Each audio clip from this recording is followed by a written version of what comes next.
Oke, pertama kita akan memasuki materi tentang ketenagakerjaan.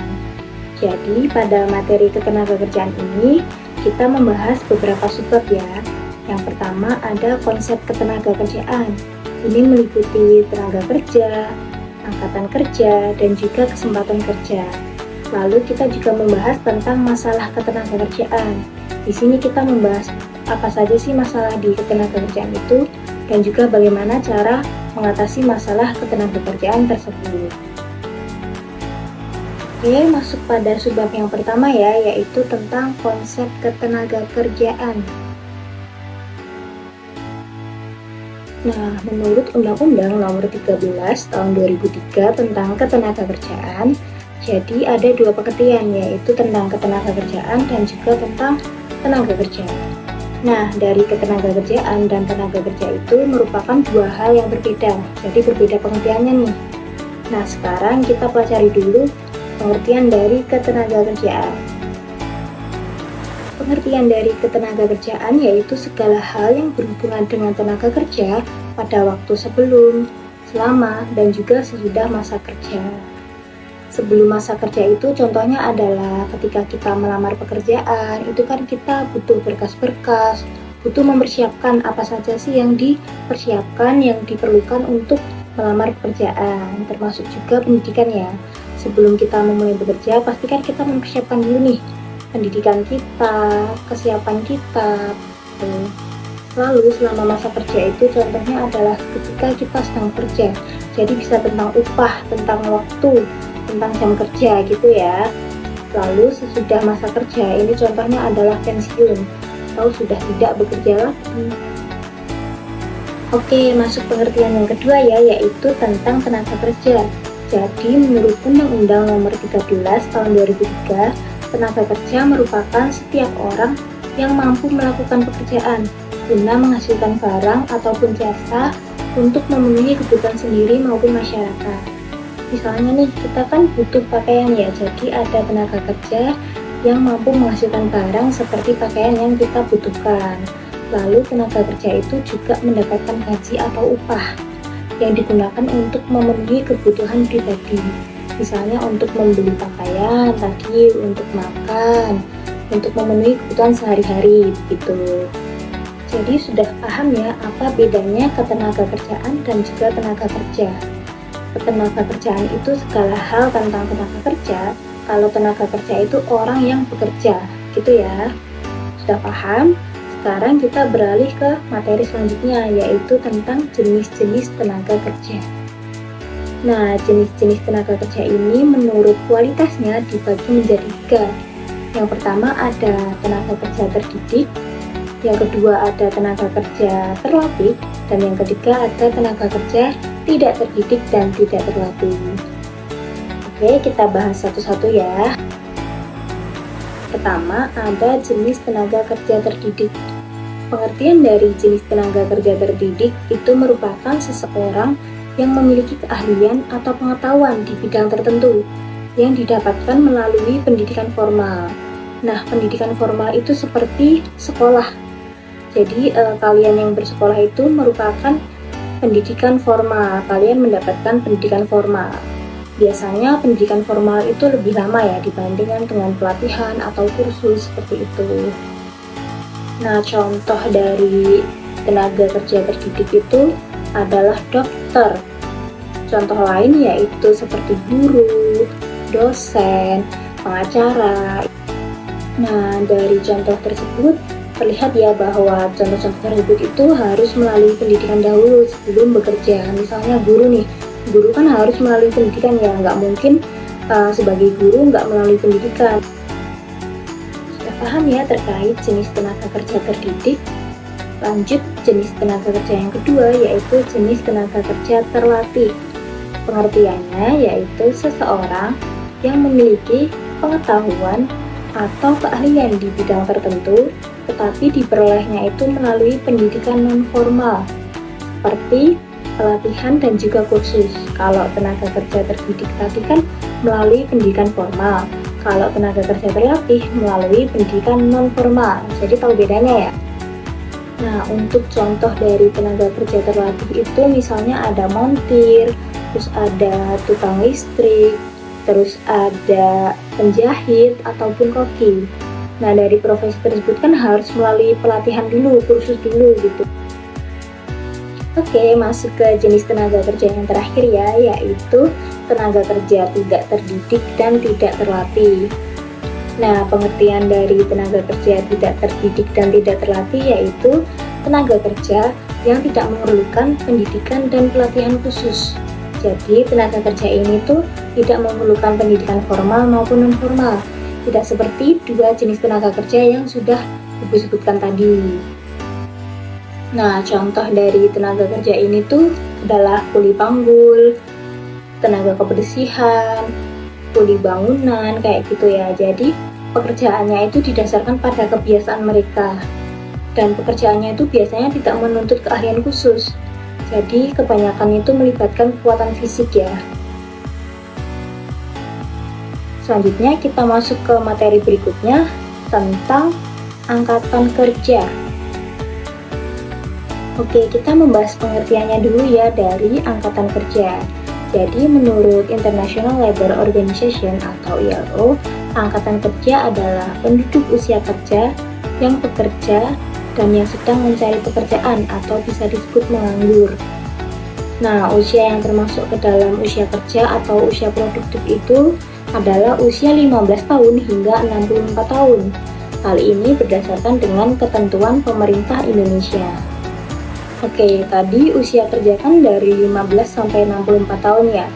Nah, apakah anak kelas 11 SMA itu termasuk angkatan kerja? Kira-kira iya atau enggak ya? Nah, untuk menjawab pertanyaan tersebut, kita akan membahas tentang jenis-jenis angkatan kerja. Nah, setelah memahami pengertiannya ya dan ada pertanyaan tadi, sekarang kita membahas tentang jenis-jenis angkatan kerja. Jenis-jenis angkatan kerja itu ada dua. Yang pertama adalah angkatan kerja. Pengertiannya penduduk dengan usia kerja yang sudah mempunyai pekerjaan ataupun sedang mencari pekerjaan. Untuk jenis yang kedua yaitu bukan angkatan kerja. Artinya untuk penduduk dengan usia kerja yaitu 15 sampai 64 tahun tadi yang memilih untuk tidak bekerja. Contohnya ada pelajar dan mahasiswa yang masih menjalankan studi pendidikan. Jadi dari contoh tersebut sudah terjawab ya apakah anak kelas 11 SMA itu termasuk angkatan kerja atau bukan?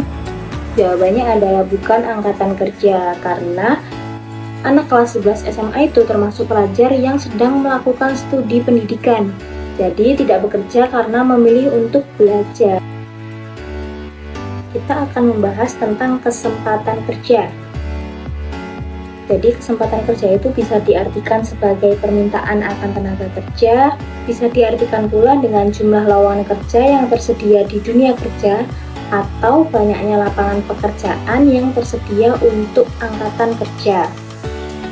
Nah, kesempatan kerja itu juga dapat diartikan sebagai ketidakseimbangan antara angkatan kerja dengan lapangan pekerjaan. Hal inilah yang menyebabkan terjadinya pengangguran, karena ada tenaga kerja itu yang tidak mendapatkan pekerjaan ya karena lowongannya sedikit, jadi tidak bisa menerima tenaga kerja tersebut. Jadilah tercipta pengangguran. Oke, ini kan masuk ke bulan November ya, udah masuk musim penghujan. Kelihatan juga ya sekarang sore-sore itu sering banget terjadi hujan.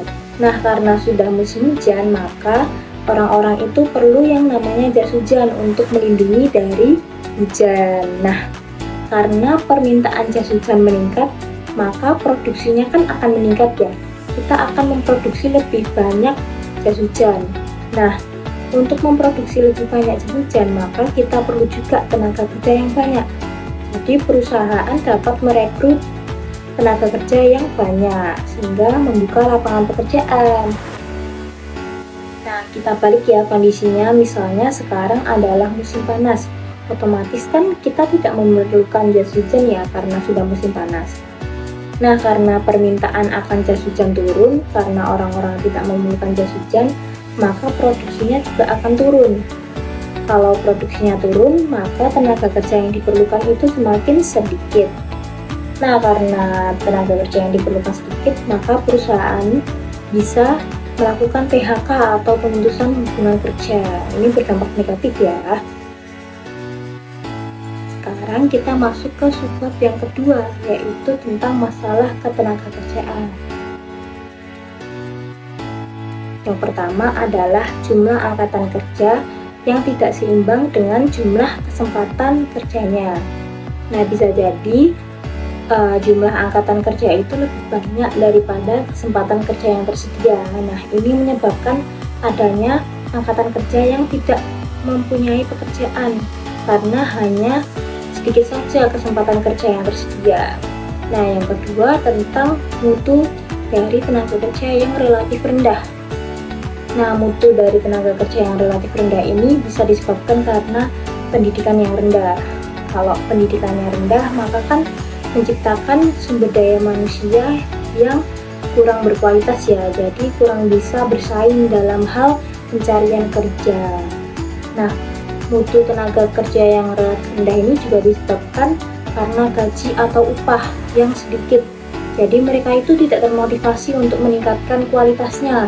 Contoh yang ketiga yaitu persebaran tenaga kerja yang tidak merata. Lalu contoh yang terakhir adalah pengangguran. Oke, upaya untuk mengatasi pengangguran ada 3. Yang pertama adalah kebijakan pendidikan.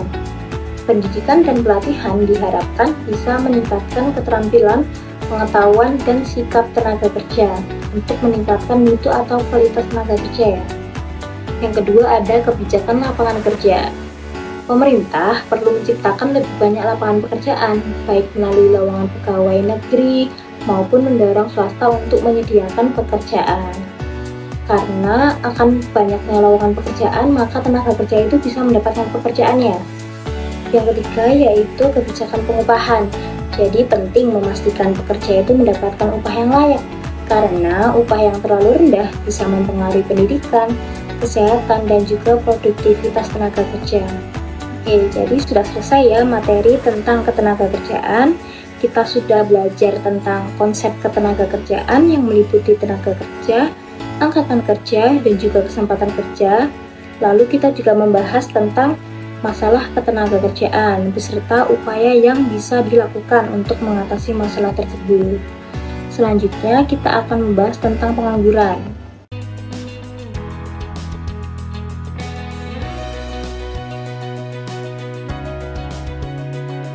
Pada kesempatan kali ini, saya akan menjelaskan terkait materi pengangguran. Dengan submateri ada 4. Yang pertama, konsep pengangguran. Kedua, jenis pengangguran. 3, upaya mengatasi.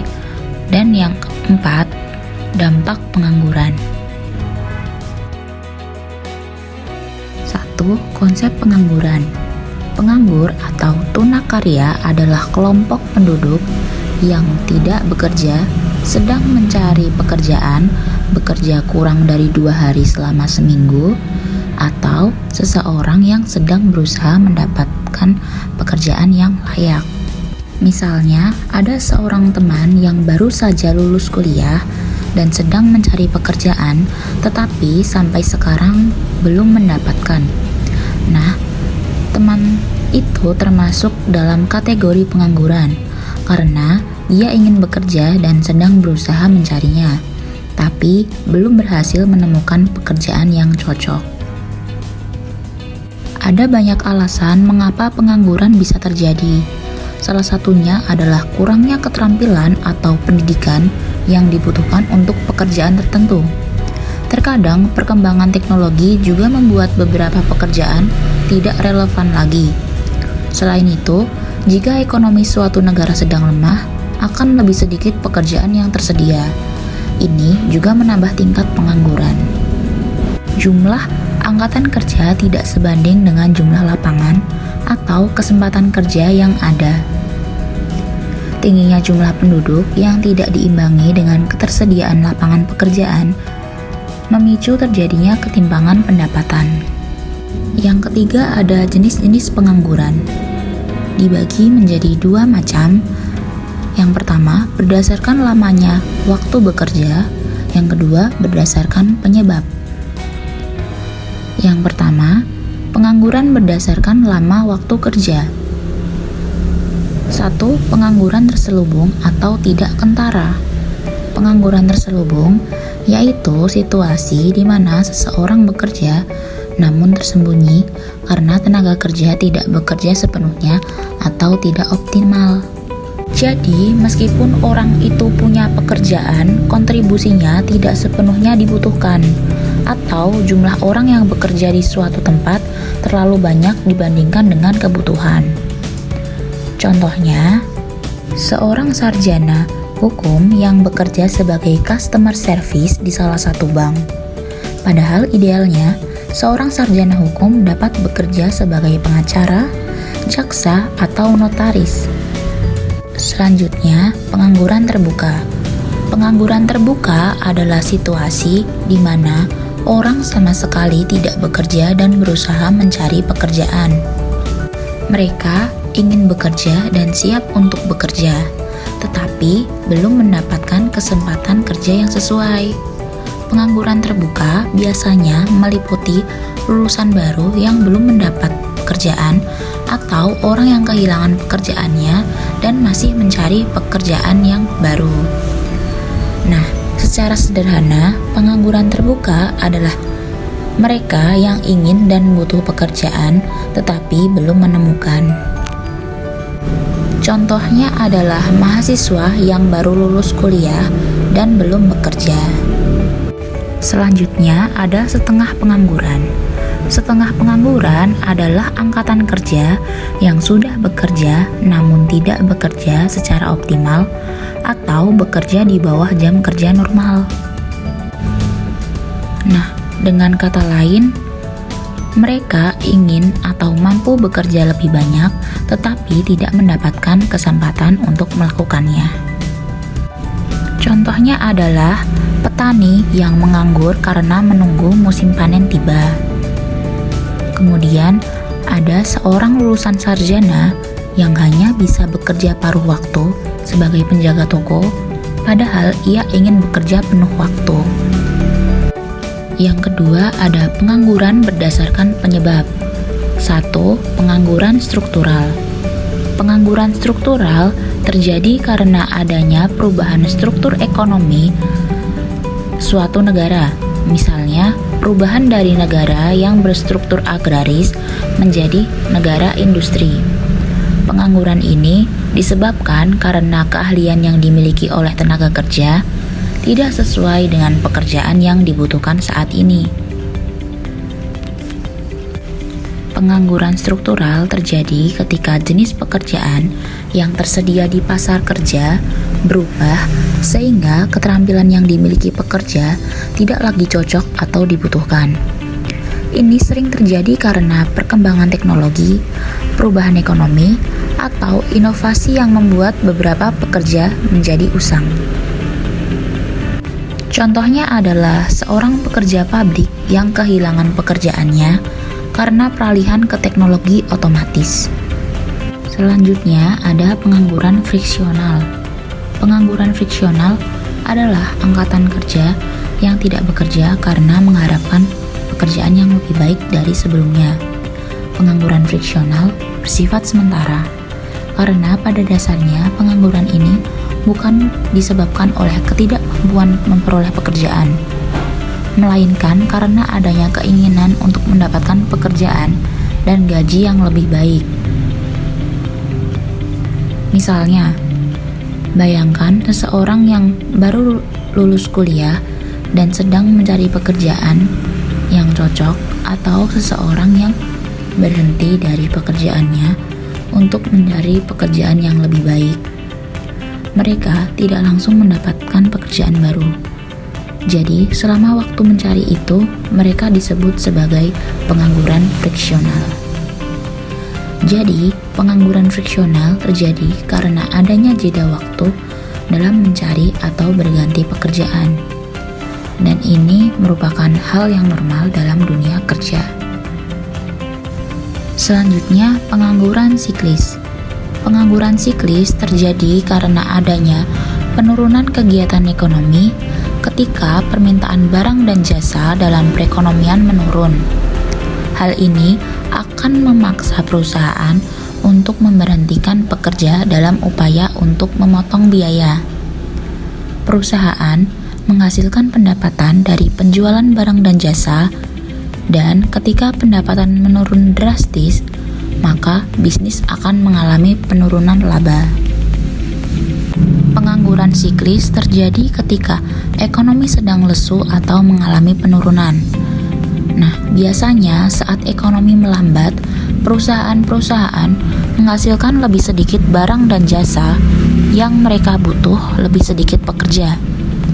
Akibatnya, banyak orang kehilangan pekerjaan dan jumlah pengangguran meningkat. Nah, sebaliknya, saat ekonomi mulai membaik dan tumbuh lagi, perusahaan akan mulai mempekerjakan lebih banyak orang dan pengangguran siklis pun berkurang. Contohnya, jika terjadi krisis ekonomi yang besar, banyak bisnis mungkin terpaksa tutup atau mengurangi jumlah karyawan. Begitu ekonomi pulih, lebih banyak pekerjaan tersedia dan pengangguran mulai turun. Upaya yang dapat dilakukan untuk mengatasi pengangguran tentunya dengan membuka lapangan pekerjaan. Karena masalah pengangguran timbul akibat penawaran tenaga kerja yang lebih tinggi dibandingkan permintaannya, maka solusinya ialah meningkatkan permintaan tenaga kerja. Adapun upaya yang dapat dilakukan adalah sebagai berikut. Yang pertama, meningkatkan investasi. Investasi bagi perusahaan akan meningkatkan modal perusahaan untuk membuka usaha-usaha baru. Dengan begitu, penyerapan tenaga kerja dapat dilakukan oleh perusahaan. Dengan mempermudah alur investasi akan menimbulkan dampak yang luas. Karena selain dapat menyerap tenaga kerja, investasi juga dapat menggerakkan perekonomian dan meningkatkan pertumbuhan ekonomi. Yang kedua, pelatihan kerja. Pengangguran dapat timbul karena angkatan kerja tidak memiliki keterampilan yang dibutuhkan. Oleh karena itu, untuk mengatasinya perlu diberikan pelatihan-pelatihan yang dibutuhkan masyarakat, sehingga mereka memiliki keahlian atau kualifikasi yang diperlukan oleh perusahaan. Pelatihan kerja dapat meningkatkan kualitas tenaga kerja sehingga bisa bekerja dengan optimal. Yang ketiga, program kerjasama luar negeri. Pemanfaatan kerjasama dengan negara lain dapat dilakukan sebagai usaha penyerapan tenaga kerja Indonesia. Kerjasama ini dapat dilakukan oleh pihak swasta maupun pemerintah. Dengan kerjasama tersebut, kesempatan kerja masyarakat semakin terbuka dan permintaan tenaga kerja yang tidak seimbang di dalam negeri dapat teratasi.